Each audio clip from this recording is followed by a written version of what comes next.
हम अपने पड़ोसी मुल्क भारत की बात कर लें, गूगल की बात कर लें, एक तो गूगल का ऑफिस इंडिया में मौजूद है, जबकि पाकिस्तान में गूगल का ऑफिस ही मौजूद नहीं है। एक फैक्टर ये, दूसरा फैक्टर ये है कि आपको पता है कि जो गूगल है वो टेक जॉइंट है, वो यूएसए का है, और जो है इंडिया की डोमिनेंसी वो बढ़ती जा रही है। कुछ वीक पहले इंडिया ने 113 मिलियन जो है इंडियन रुपी का फाइन किया है गूगल को। इंडिया जैसा कंट्री जो है वो गूगल को फाइन कर रहा है, इसके अलावा 9 मिलियन का फाइन है। उसके अलावा हमें कौन ऑपरेट कर रहा है? Asia Pacific countries. हमें तो ये भी नहीं पता भाई हमें ऑपरेट कौन कर रहा है, कौन सा एशिया पैसिफिक में बैठकर कोई मेरे ख्याल से वियतनाम में, सिंगापुर में हमें ऑपरेट किया जा रहा है। इधर तो कोई कंपनी भी नहीं है इवन के, और उनके ताल्लुकात जो हैं वो इंडिया के साथ अच्छे हैं, और इंडिया गूगल को फाइन कर रहा है। भाई ये कहाँ, कौन से जमाने में हम आ गए देखिए हैं? ना। हेलो दोस्तों, जय हिंद। दोस्तों, पाकिस्तान मीडिया का कहना है कि गूगल ने पाकिस्तान पे $33 मिलियन का फ़ाइन लगाया है। अगर पाकिस्तान $33 मिलियन गूगल को पे नहीं करेगा तो गूगल अपना प्ले स्टोर का सर्विसेज पाकिस्तान में बंद कर देंगे। और उनका ये कहना है कि पाकिस्तान के पास पैसे नहीं हैं गूगल को पे करने के लिए। भारत में गूगल का ऑफिस है, पाकिस्तान में नहीं है। भारत जैसा देश गूगल पे फ़ाइन लगाता है और गूगल पाकिस्तान को फ़ाइन लगा रहे हैं। पाकिस्तान मीडिया इसके बारे में और क्या कहते हैं, आज की इस वीडियो में इसके बारे में चर्चा किया जाएगा। तो चलिए देखते हैं आज की इस वीडियो को। लेकिन उससे पहले अगर आप इस चैनल पे नए हो तो चैनल को सब्सक्राइब करें ताकि हर वीडियो आपको मिलती रहे। गूगल ने पाकिस्तान को प्लेंटी डाली है और फाइन किया है, और पाकिस्तान ने उनके $33 मिलियन जो हैं पे करने हैं गूगल को। और जब तक गूगल को वो पे नहीं करेंगे तब तक जो है, सुनने में ये आ रहा है कि 1 दिसंबर से प्ले स्टोर में जो एप्स हैं हम वो डाउनलोड नहीं कर पाएंगे। एक टेक्नोलॉजी का बहुत बड़ा बहरान है जिसे हमें फेस करना पड़ेगा। देखते हैं कि कल साल के आखिरी महीने में पहले दिन के आगाज में क्या चीजें देखने को मिलती हैं और क्या क्या सर्कमस्टांसेस हमें फेस करने को मिलते हैं। इस हवाले से हमारे साथ आज मौजूद हैं जैनुल आबदीन, जो कि पाकिस्तान के मीडिया एक्सपर्ट हैं। उनसे जानेंगे कि आखिर क्या पाकिस्तान किस सिमत में जा रहा है। जैन, जरा बताइएगा कि मतलब हम दुनिया जो है टेक्नोलॉजी की तरफ आगे बढ़ती जा रही है, और हम गूगल से ही अगर दस्तबरदार हो जाएंगे तो पाकिस्तानी यूथ कैसे सरवाइव कर पाएगी? और ये जो एरा है ये टेक्नोलॉजी का, हम उस पर बहुत ज्यादा इन्हिसार कर चुके हैं, क्या कहेंगे? नहीं, बिल्कुल आप सही कह रही हैं। आपने इंट्रो बड़ा अच्छा दिया है कि वाक़तन जो कोई भी नया साल है और अब तो साल का कंक्लूडिंग नोट्स चल रहे हैं, तो साल का आगाज़ अच्छी खबरों से होना चाहिए। तो बहरहाल मैं आपको अच्छी खबर ये देता हूँ कि ये जो था सारा मसला वो हल हो चुका है और अब कल सर्विसेज़ बंद नहीं होंगी। यानी जो अब अगला महीना आएगा तब सर्विसेज़ बंद नहीं होंगी। वो पेमेंट जो है उनको डायरेक्ट कर दिया गया है। यानी अभी असल में होता ये है कि हमने मंथली और एनुअली जो मोबाइल कंपनीज़ होती हैं, उन्होंने पे करना होता है इन सर्विस प्रोवाइडर्स को। यानी गूगल हो गया और अमेज़न हो गया, मेटा हो गया, इंस्टाग्राम, फेसबुक वगैरह, और दूसरी जितनी भी ये इस तरह की चीजें होती हैं उनको हमने पे करना होता है, और वो कंपनीज करती हैं। और वो क्योंकि डॉलर्स में पे करना होता है, तो डॉलर्स का आपको पता है कि बहुत इशू चल रहा है पाकिस्तान में। इस वजह से हमने अपनी एक्सपोर्ट्स जो हैं, इम्पोर्ट्स सॉरी जो हैं, उन पे भी थोड़ी सी पाबंदी लगाई हुई है। जो इम्पोर्टेड बहुत ज्यादा एशिया है उनको हम नहीं कर रहे, जो बहुत ज्यादा जरूरी चीजें हैं उनको हम इम्पोर्ट कर रहे हैं, बाकी चीजें हम नहीं इम्पोर्ट कर रहे। तो यहाँ पे इशू ये आया था कि ये जो स्टेट बैंक ऑफ पाकिस्तान है उन्होंने वो जो है वो रोकी थी। यानी ये तकरीबन $34 मिलियन होते हैं जो हम लोग पे करते हैं, जो कंपनीज पे करती हैं बेसिकली। और उसके बाद कंपनीज ने फिर एक एप्लीकेशन लिखी उन्हें, और उन्होंने बताया भी कि हम सबसे ज्यादा टैक्स पेयर हैं, सारी चीजें हैं, और अगर आप इस तरह से करेंगे। और वाकईतन ये बहुत जो है वो खतरनाक चीज थी, और मुझे नहीं समझ आती कि आप, ठीक है आपको डॉलर्स की जरूरत है, लेकिन आप ये भी तो सोचे ना कि ये जो जितने डिजिटल प्लेटफॉर्म्स हैं, जो यूट्यूब से जो लोग पैसे कमाते हैं, जो फेसबुक से, जो अमेजोन पे पैसे कमाते हैं, जो दूसरी ऐप से पैसे कमा रहे हैं, और जो सारे के सारे जो डिजिटल प्लेटफॉर्म में हमने देखा हमारी तकरीबन दूसरे नंबर पर हम लोग हैं, जो वर्क फोर्स है, जो डिजिटली काम कर रहे हैं। तो ये जो सारे के सारे लोग हैं उनका बिजनेस जो मुतासर होना था, उन लोगों के जो रोजगार मुतासर होने थे बेसिकली, उसमें आप छोटे से छोटे कंटेंट राइटर से लेके बड़े से बड़े जो जिन्होंने स्टोर्स बनाई हुई अपनी, उनको आप देखें वो सारे के सारे मुतासर होने थे, और कंपनीज खास तौर पर। तो ये एक बड़ी लोपोली हुई, बड़ी जो है वो गलती थी मेरे ख्याल में, और इसको शुक्र ये हुआ कि ये वक्त पे कवर होगी।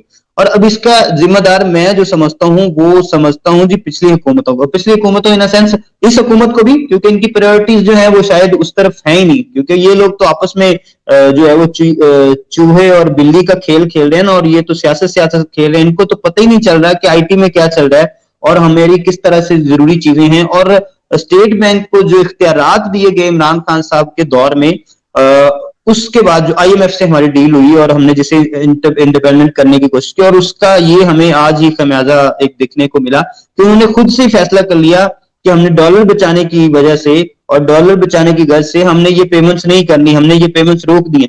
अब जो आईटी मिनिस्टर साहब हैं वो शायद कहीं सोए हुए थे, अब उनको ख्याल आया कि भाईजान ये क्या करे स्टेट बैंक, तो अब उन्होंने जो है वो डायरेक्शंस दिए हैं और उन्होंने कहा है कि सर हमसे भी पूछ लिया करें, हम आईटी मिनिस्टर होते हैं। लेकिन बात करें अगर हम अपने पड़ोसी मुल्क भारत की बात कर ले, गूगल की बात कर ले, एक तो गूगल का ऑफिस इंडिया में मौजूद है जबकि पाकिस्तान में गूगल का ऑफिस ही मौजूद नहीं है। एक फैक्टर ये, दूसरा फैक्टर ये है कि आपको पता है कि जो गूगल है वो टेक ज्वाइंट है, वो यूएसए का है और जो है इंडिया की डोमिनेंसी वो बढ़ती जा रही है। कुछ वीक पहले इंडिया ने 113 मिलियन जो है इंडियन रुपी का फाइन किया है गूगल को। इंडिया जैसा कंट्री जो है वो गूगल को फाइन कर रहा है, इसके अलावा 9 मिलियन का फाइन है।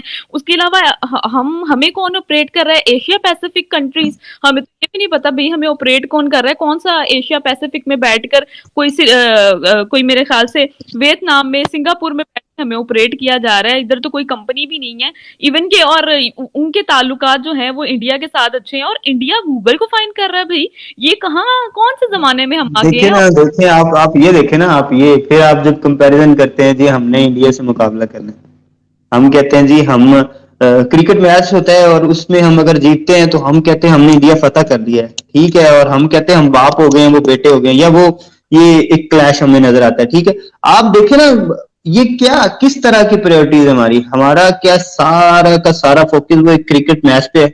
ऑब्वियसली मैं भी क्रिकेट का बहुत बड़ा शायक हूँ, मुझे भी बड़ा शौक है, मैं हमेशा चाहता हूँ कि पाकिस्तान इंडिया का मैच अच्छा भी और पाकिस्तान जीते भी। लेकिन सवाल ये है कि यार दूसरी जगहों पे भी तो मुकाबला करें ना, बाकी गेम्स में भी तो मुकाबला करें ना। आपने हॉकी का क्या हाल कर लिया है, आप फुटबॉल में देखें आप कैसे हैं, आप स्क्वाश में जो हम चैंपियन रहे इतनी देर, हॉकी में हम इतने ज्यादा मेडल ले चुके हैं कि कोई 50 साल मुसलसल जीते तो हमारा मुकाबला करे। लेकिन कौमी खेल है हमारी, उसके क्या हालात कर दिए हुए हैं, बाकी कोई क्रिकेट के अलावा कुछ नजर नहीं आ रहा। ठीक है, उसके बाद हम देखें जी कि अब हम आईटी में देखें, आईटी में आप गूगल में ऑफिस की बात करें, यहाँ पे तो हैदराबाद जैसे जो शहर है इंडिया के, वहां पे ऑफिस हैं गूगल के, वो खोलने की बात करें तो यहाँ पे जो देखे ना आप उनके मेन स्ट्रीम मेट्रोपॉलिटन जो सिटीज हैं और हमारे मेट्रोपॉलिटन जो सिटीज हैं, हम टॉप कर रहे हैं, लाहौर टॉप कर रहा है, लेकिन कर रहा है जनाब स्मोग में पहले नंबर पे आ रहा है और जो है ना वो आलूदगी में पहले नंबर पर आ रहा है। ये इस बात पे हमें शाबाशी दें, हम इस चीज में मुकाबले में सबसे आगे जा रहे हैं। ठीक है, हम लोग और किसी तरफ से जो है ना वो, मैं वही आपको बता रहा हूँ, देखें इकोनॉमिक पॉलिसीज जो है ना वो पॉलिटिकल पॉलिसीज पे बेस करती है, यानी इकोनॉमिक स्टेबिलिटी तब तक कभी भी नहीं आती जब तक पॉलिटिकल स्टेबिलिटी ना आए। हमारे यहाँ पॉलिटिकल स्टेबिलिटी आ ही नहीं सकती, हमारे यहाँ प्रायोरिटीज ही नहीं है।